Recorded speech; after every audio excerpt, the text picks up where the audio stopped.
한번 따라하겠습니다. 죄에 대하여 죽은 우리. 네, 지난 한 주간 평안하셨습니까? 하나님 앞에 예배하는 여러분 위에 주님의 은혜와 평강이 함께 하시기를 축원합니다. 이제 로마서 6장으로 넘어옵니다. 6장의 주제는 구원받은 그리스도인의 거룩한 삶이라고 그렇게 이야기할 수 있을 것 같습니다. 1장에서 5장까지는 하나님께서 복음 안에서 우리를 위해서 성취하신 것에 대해서 말씀합니다. 그리고 이제 6장부터 8장은 하나님께서 복음 안에서 우리를 위해 성취하실 것에 대해서 설명해요. 그래서 1장에서 8장은 우리가 어떻게 복음을 경험할 것인가에 대한 말씀인데, 복음이 어떻게 우리를 변화시키시는지를 말씀하고 있습니다. 오늘 본문은 조금 황당한 질문으로 시작합니다. 1절 말씀 우리 함께 읽겠습니다. 시작. 그런즉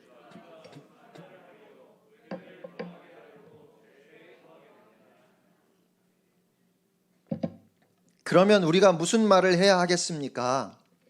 은혜를 더하게 하려고 여전히 죄 가운데 머물러 있어야 하겠습니까? 이렇게 질문을 하면서 본문이 시작되는데요. 얼핏 들으면 그냥 말이 안 되는 말 같습니다. 그런데 곰곰이 생각해 보면 의외로 이게 굉장히 심각한 질문입니다. 어쩌다가 이런 질문이 나왔을까요? 사도 바울은 바로 앞에 5장 20절에 죄가 더한 곳에 은혜가 더욱 넘쳤나니 라고 그렇게 증거했습니다. 그런데 이 말씀을 잘못 이해하면 죄를 많이 짓는 것이 좋은 것이 될 수 있습니다. 죄를 많이 지은 사람일수록 은혜를 많이 받는다고 이해할 수 있기 때문입니다. 그리고 굳이 죄를 안 지어야 할 이유도 없습니다. 우리가 지은 모든 죄를 예수 그리스도로 인하여 예수 그리스도를 믿음으로 말미암아 그냥 단번에 다 용서받게 된다면 죄를 짓는 것을 대수롭지 않게 생각할 수 있지요. 10번 죄를 짓고 회개하는 것이나 100번 죄를 짓고 회개하는 것이나 똑같이 용서받을 수 있다면 굳이 죄를 덜 지을 필요가 없습니다. 죄 안 짓고 착하게 선하게 살기 위해서 애쓸 필요도 없어요. 예수님께서 복음을 선포하실 때 바리새인들이 가장 싫어했던 것이 사실은 이 문제입니다. 예수님은 당시 바리새인들이 싫어했던 막 경멸하고 사람 취급도 하지 않았던 세리나 창기들을 다른 사람들과 똑같이 대하셨습니다. 바리새인들은 자신들이 대단히 의롭다고 생각하던 사람들이고 그런 명성을 얻기 위해 철저하게 노력하는 사람들이었습니다. 그런데 예수님은 자신의 욕심, 정욕을 쫓아 불의하고 부정하고 음란한 삶을 사는 사람들과 그래도 하나님 앞에서 경건하게 살기 위해서 부단히 애를 쓰는 사람들을 똑같이 죄인 취급하신 겁니다.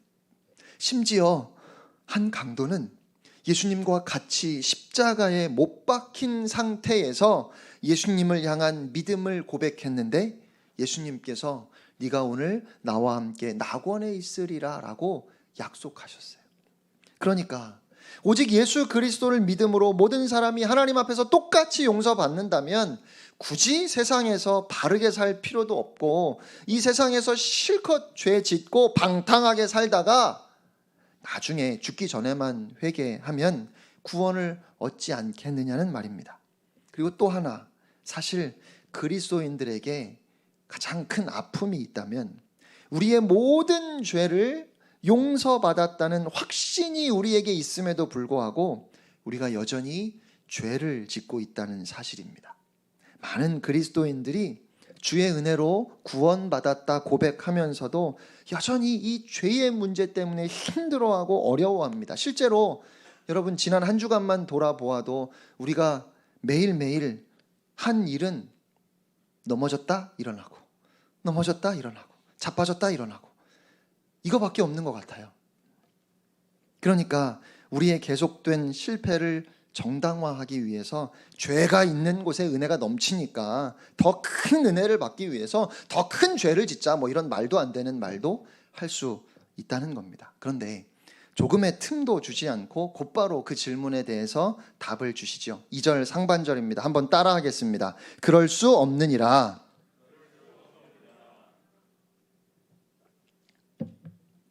은혜를 더하게 하려고 죄에 거하는 것은 있을 수 없다고 그렇게 단호하게 말씀합니다. 죄가 더한 곳에 은혜가 더욱 넘쳤다는 말씀은 죄를 많이 지은 사람에게 은혜가 더 넘친다는 그런 말이 아니에요. 우리는 모두 멸망할 수밖에 없는 죄인입니다. 누가 더 많이 죄를 지었는지 덜 지었는지 이런 차이가 무의미합니다. 차이가 있다면 자신이 죄인이라는 사실을 깨달았는지 아니면 여전히 자신이 죄인임을 모르고 있는지 그것이 다를 뿐입니다. 그러니까 이 말씀은 다른 사람들보다 더 많이 죄를 지은 사람을 이야기하는 것이 아니라 자신의 죄인됨을 더 철저하게 깨달은 사람일수록 하나님의 은혜를 더욱 누리게 된다는 말씀이에요. 우리는 우리의 죄를 인식하면 할수록 하나님의 은혜가 더 분명하게 깨달아집니다. 죄인 된 우리를 하나님께서 사랑하셔서 독생자를 우리에게 내어주셨고 예수 그리스도께서 우리의 모든 죄를 대신 짊어지시고 십자가에서 죽으심으로 그래서 우리의 모든 죄를 용서받았음을 깨달을 때 죄가 많은 곳에 은혜가 더욱 넘친다는 이 말씀이 우리 안에 실제가 되는 겁니다. 결코 죄를 더 지으라거나 여전히 죄를 짓고 살라는 것이 아니에요. 그래서 그럴 수 없음을 단호하게 말씀하면서 왜 은혜를 더하게 하려고 죄에 거할 수 없는지 그 이유를 2절 하반절에 말씀합니다. 우리 함께 읽겠습니다. 시작. 죄에 대하여 죽은 우리가 어찌 그 가운데 더 살리요. 저는 6장 전체에서 가장 중요한 구절이 바로 죄에 대하여 죽은 우리라는 이 말씀인 것 같아요. 우리는 그저 죄를 용서받기만 한 것이 아닙니다. 예수 그리스도를 믿음으로 구원받은 사람들은, 그러니까 저와 여러분은 다 죄에 대하여 죽은 사람들입니다. 그래서 구원받은 그리스도인이 여전히 죄에 거하는 것은 말도 안 되는 일이라고 오늘 성경은 그렇게 말씀해요. 아마 죄에 대해서 죽어야 한다는 말을 여러분이 많이 들어보셨을 것 같아요. 많은 사람들이 죄에 대해서 죽어보려고 노력했습니다. 금욕적인 삶을 사는 것과 같은 많은 노력을 기울여 보았지만 여전히 죄에서 자유로울 수는 없었습니다. 그런데 오늘 본문은 그렇게 말씀하지 않습니다. 우리에게 죄에 대해서 죽어야 된다고 말씀하시는 것이 아니라 우리가 이미 죄에 대해서 죽었다고 말씀하십니다. 그리고 6장의 나머지 부분은 바로 이 말씀을 다시 설명하는 부분인데 그 전체를 한마디로 요약하자면 우리가 예수 그리스도를 믿음으로 이제 그리스도인이 되는 그 순간 더 이상은 죄의 지배 아래 있지 않다는 겁니다. 5장 21절 말씀을 우리 다시 한번 함께 읽겠습니다. 시작. 이는 죄가 사망 안에서 왕노릇한 것 같이 은혜도 또한 의로 말미암아 왕노릇하여 우리 주 예수 그리스도로 말미암아 영생에 이르게 하려 함이라. 아멘. 여러분 이 말씀을 꼭 기억하시기를 바랍니다. 절대로 잊지 마시기를 주님의 이름으로 축복합니다. 죄는 여전히 영향력을 가지고 있어요. 하지만 더 이상 우리에게 명령하지 못합니다. 이전에는 죄로 물든 우리의 욕망을 죄라고 알지도 못할 만큼 죄가 우리를 지배했고 또 알았다 할지라도 그것에 저항하지 못했습니다. 죄된 욕망은 우리를 완전히 그렇게 지배했었어요. 하지만 이제 더는 죄가 우리를 지배하지 못합니다. 예를 들어서 한 나라가 다른 나라의 침략을 받아서 완전히 정복당했습니다. 그런데 또 다른 나라의 도움으로 그 침략한 군대를 다 몰아내고 나라를 되찾았어요. 하지만 패배한 적군이 여전히 곳곳에 숨어 있습니다. 게릴라가 된 적군은 본래의 영토를 되찾은 그 나라에 자꾸만 혼란을 줍니다. 그런데 중요한 것은 그들이 그 나라를 지배하지는 못한다는 사실입니다. 다만 여전히 일부 지역을 공격해서 괴롭게 할 수는 있어요. 죄에 대하여 죽었다는 말씀은 더 이상 우리 안에 죄가 없다는 말씀도 아니고 더 이상 죄가 우리에게 영향을 미치지 못한다는 것도 아니에요. 여전히 죄는 힘을 가지고 있지요. 하지만 더 이상 우리에게 명령할 수는 없습니다. 우리가 때때로 죄의 괴롭힘을 당하기는 하지만 이제 더 이상 죄가 우리를 다스리지는 못해요. 우리가 죄에 복종할 이유가 전혀 없다는 사실입니다. 다시 말씀드리면 비그리스도인들이 복음을 모르는 사람이 죄를 지으면 그건 자기의 정체성에 맞게 행동하는 거예요. 죄인이니까 죄를 짓는 것이 당연해요. 하지만 우리는 이제 더 이상 죄인이 아니에요. 우리의 모든 죄를 하나님께서 용서하셨고 우리의 믿음을 보시고 의롭다 하시고 하나님의 자녀 삼아 주셨습니다. 예수 그리스도를 나의 구주로 영접할 때 이제는 우리의 정체성이 바뀌었고 그래서 우리의 모든 것이 다 달라졌습니다. 완전히 새로운 존재가 된 것입니다. 고린도후서 5장 17절 말씀입니다. 그런즉 누구든지 그리스도 안에 있으면 새로운 피조물이라. 이전 것은 지나갔으니 보라 새 것이 되었도다. 아멘. 우리는 이 말씀을 볼 때 새로운 피조물, 새 것이라는 단어에 눈이 먼저 갑니다. 그런데 사실은 그보다 더 중요한 부분이 있어요. 이전 것은 지나갔으니.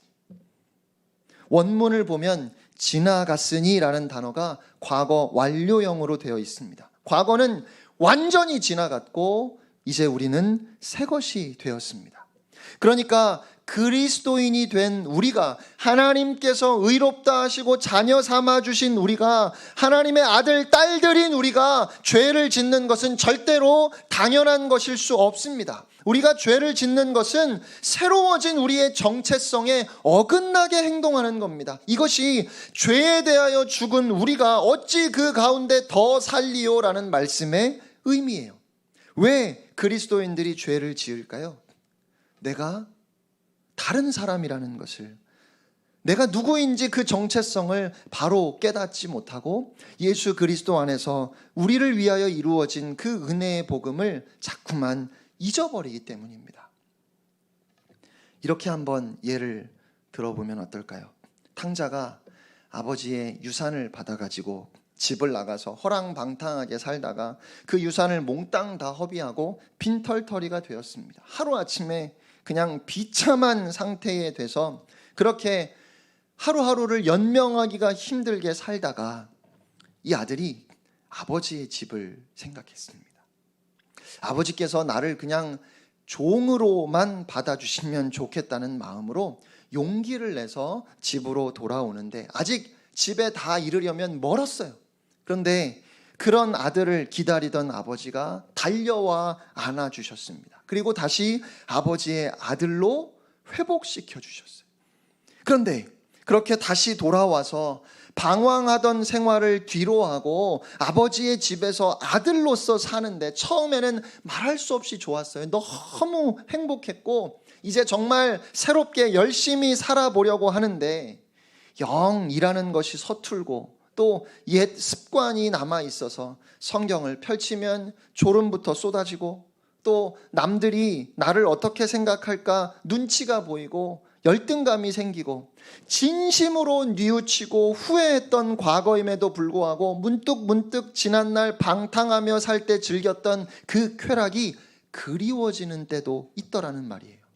그때 그거 정말 재밌었는데, 그때 그거 정말 즐거웠는데, 그렇게 죄를 은근히 즐기려고 하는 마음까지 그 안에 생기는데 이게 사람인가 싶어서 가슴을 쳐보지만 그러면서도 문득 그런 생각들이 떠오르기도 하고 사람들이 나를 바라보는 시선이 왠지 무시하는 것처럼 느껴지면 자꾸만 열등감이 생기기도 해요. 그렇게 돌아온 탕자가 잘 하려고 하는데 자꾸만 실수하고 넘어집니다. 그런데 중요한 것은 그 실수도, 그 넘어짐도 돌아온 아들로 경험하고 있는 겁니다. 때로는 너무 못해서 낙심이 되고 너무 힘들어서 좌절하기도 하고 정말 잘해보고 싶은데 그렇게 못해서 아버지 앞에 너무 죄송하기도 하고 나는 정말 아무 쓸모없는 인간이고 더럽고 추한 인간이라는 생각이 들기도 하지만 그 고민도 그 아픔도 그 절망도 다 아들로서 경험하고 있는 겁니다. 그 실수를 포함한 모든 노력과 수고가 이제는 죄에 대해서 죽은 자로서 오직 믿음으로 의롭다함을 얻은 하나님의 자녀로서 자녀이기 때문에 경험하는 좌절이고 낙심이라는 말이에요. 그런데 여러분, 이런 경우라면 어떨까요? 집에 돌아와서 아버지의 용서를 받고 살고 있는데 이 아들은 여전히 아버지가 싫어요. 그래서 아버지가 마음에 들지 않고 아버지가 시키시는 일을 하는 게 싫어가지고 다시 나갈 생각을 하고 있는 겁니다. 정말 열심히, 심지어는 일을 잘해요. 사람들이 칭찬하고 감탄할 만큼 그렇게 일을 잘하지만 그러면서 또다시 집을 나가기 위해서 몰래 돈을 모으고 있다든지 이렇게 아버지의 환심을 사서 다시 한번 유산을 좀 나누어 달라고 부탁할 생각이라면 그가 하고 있는 모든 일은 그것이 선행이라 할지라도 성실한 삶이라 할지라도 여전히 죄의 지배를 받고 있는 유혹의 욕심을 따르고 있는 옛사람의 모습입니다. 아무리 그럴듯해 보여도 그건 옛사람의 모습이에요.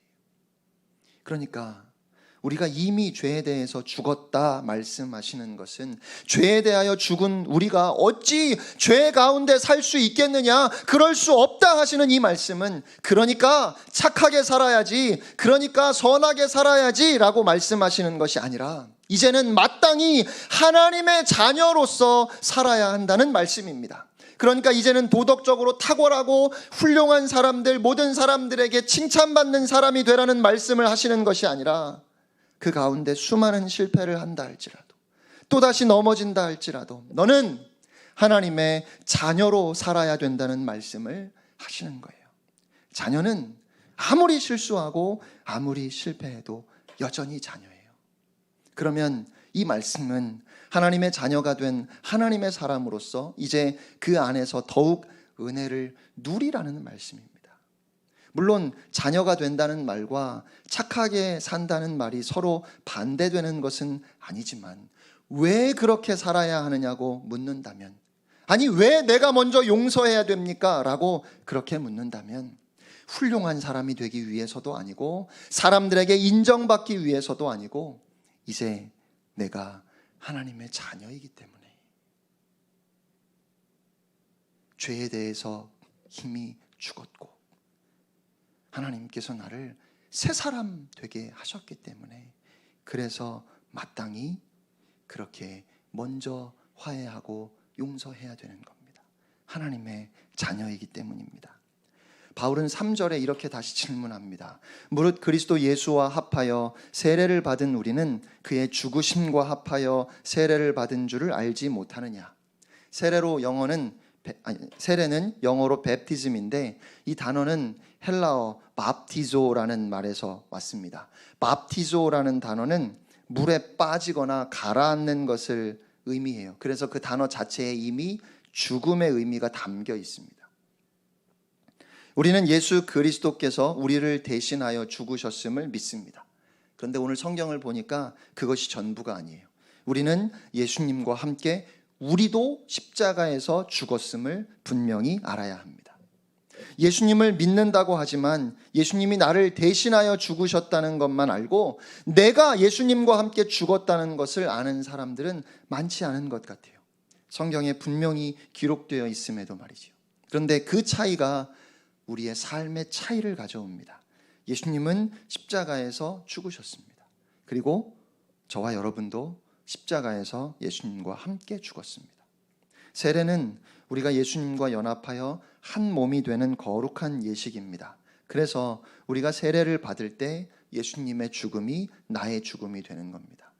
우리가 세례를 받았다는 것은 예수 그리스도와 함께 죽었다는 의미입니다. 그래서 그리스도인의 삶이란 과거의 삶이 완전히 끝나고 정리되고 그리스도 안에서 새롭게 시작되는 삶입니다. 그것을 거듭났다고 하죠. 다시 태어났다고 하는 겁니다.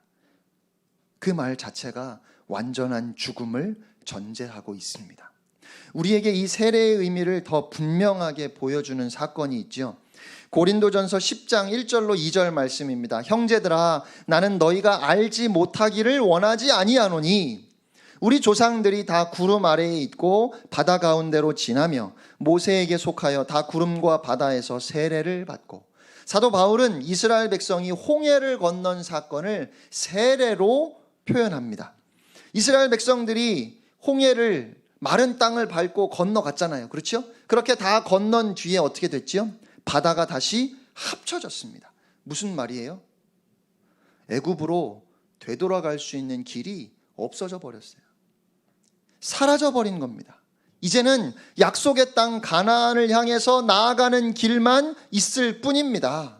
다시 말해서 홍해를 건너감으로 이제 그 이전의 삶이 완전히 끝났다는 거예요. 이게 바로 세례의 의미입니다. 그런데 이스라엘 백성들은 그렇게 몸은 틀림없이 애굽에서 빠져나왔는데 그 마음이 여전히 애굽에 있었죠.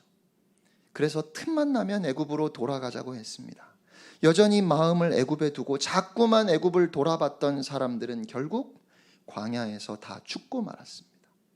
따라서 세례를 받은 우리가 기억해야 하는 것은 내가 세례 받았지 하는 그 사실이 아니라 그 세례의 의미가 무엇인지를 정확하게 아는 것이 중요합니다. 4절 말씀입니다. 그러므로 우리가 그의 죽으심과 합하여 세례를 받음으로 그와 함께 장사되었나니 이는 아버지의 영광으로 말미암아 그리스도를 죽은 자 가운데서 살리심과 같이 우리로 또한 새 생명 가운데서 행하게 하려 함이라.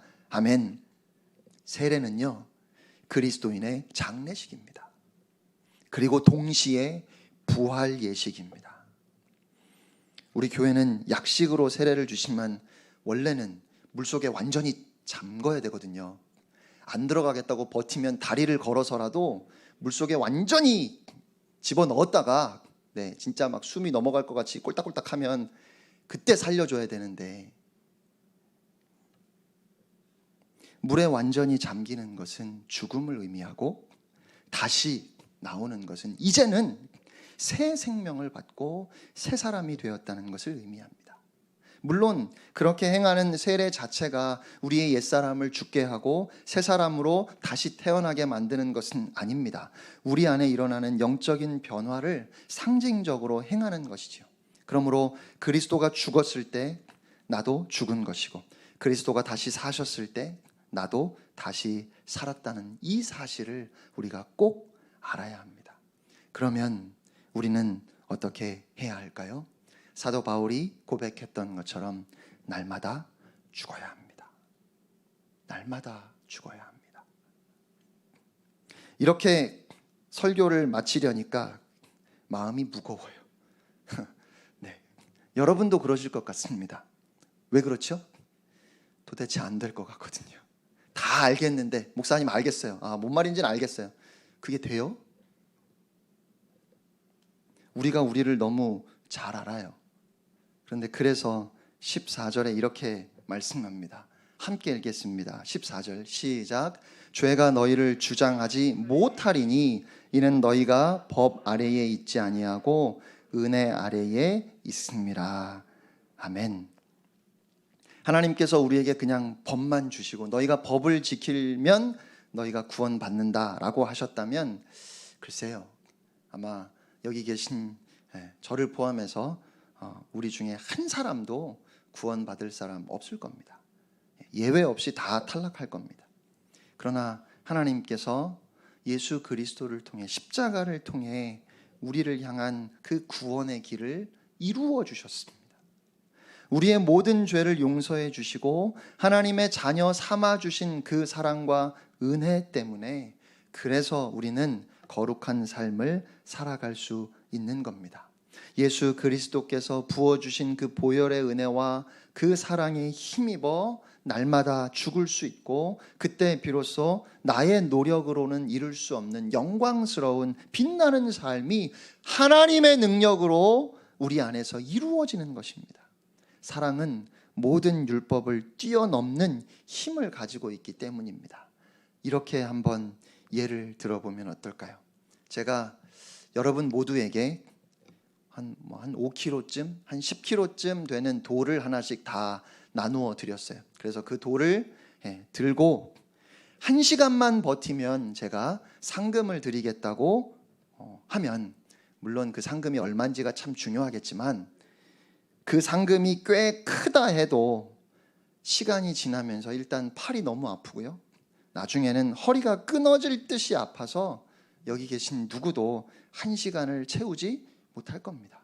들고 있을 수 없어요. 그런데 똑같이 몸무게가 5kg인 자녀가 밤에 고열이 나서 위급한데 걸어서 1시간 넘게 걸리는 병원까지 이 아이를 안고 업고 가야 하는 상황이라면 아이를 업고 뛰어가면서도 지치지 않을 겁니다. 중간에 포기할 부모가 없어요. 왜 그럴까요? 사랑하기 때문입니다. 은혜는 우리를 다시 일으켜 세우는 힘이지 우리의 넘어짐을 정당화하는 핑계가 아닙니다. 정말 변하지 않을 것 같지만 포기할 수 없습니다. 욕망을 따르는 옛사람을 벗어버리는 것이 도대체 불가능한 일처럼 느껴질지라도 그래서 우리는 죄를 용납하거나 그 죄를 즐길 수 없습니다. 왜냐하면 하나님의 은혜와 사랑 때문입니다. 내가 할 수 있다는 가능성 때문이 아니라 나를 자녀 삼아주신 하나님의 은혜 때문에 그렇다는 말입니다. 그 아버지의 은혜 때문에, 그 아버지의 사랑 때문에 내가 10번을 넘어지고 100번을 넘어지고 하나님 앞에 너무 죄송하고 부끄러워도 우리는 오늘 이 예배를 통해서 우리의 잘못을 뉘우치며 하나님 다시 해보겠습니다 라고 그렇게 고백하게 됩니다. 영국의 조셉 스웨인 목사님은 자신이 작사한 찬송에서 나의 기쁨, 나의 소망 되시며 나의 생명이 되신 주, 밤낮 불러서 찬송을 드려도 늘 아쉬운 마음뿐일세 라고 그렇게 고백했습니다. 그가 고백하는 찬송은 입술로만 드리는 찬송이 아니라 주님께서 기뻐하시는 삶으로 드리는 찬송이지요. 왜일까요? 주님을 사랑하기 때문입니다. 내가 주님을 진정으로 사랑하면 주님이 원하시는 것을 최선을 다해서 다 하고도 더 하지 못해 아쉬운 마음이 우리에게 있습니다. 주님의 사랑이 오늘 우리와 함께 하십니다. 우리의 죄를 대신하여 십자가에서 찢기시고 피 흘리신, 그렇게 우리를 구원하신 사랑입니다. 사랑하는 성도 여러분, 한 주간도 이 사랑을 잊지 마시기 바랍니다. 이 사랑을 기억하고 또 날마다 이 사랑 앞에서 결단하시기 바랍니다. 그렇게 한 주간도 우리의 삶으로 하나님 앞에 찬양을 올려드립시다. 함께 찬양하겠습니다.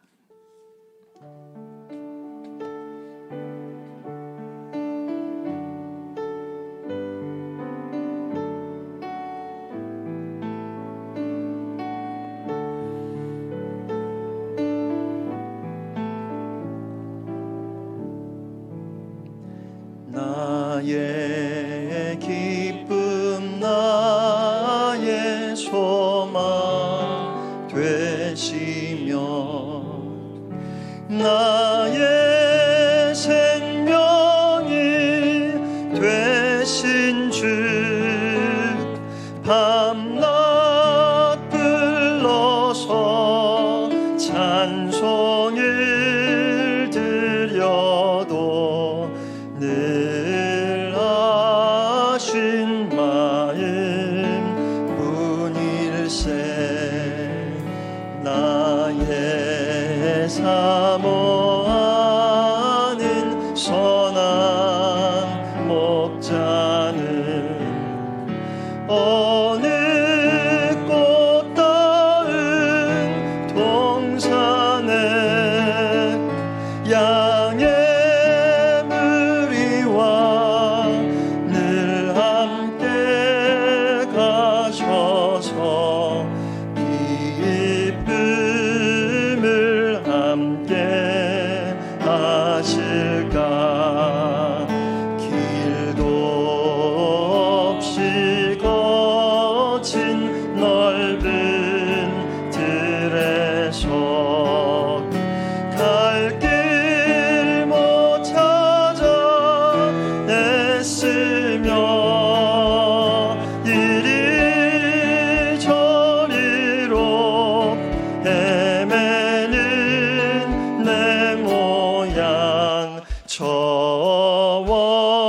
원수조롱 하도다. 주의 자비롭고 화평한 얼굴 모든 천사도 반기며 주의 놀라운 진리의 말씀에 천지가 와닿아도다.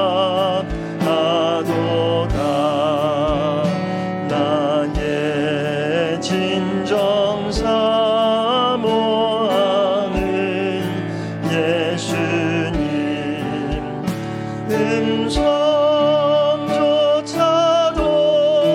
반갑고 나의 생명과 나의 참 소망은 오직 주 예수. 나의 생명과 나의 참 소망은 나의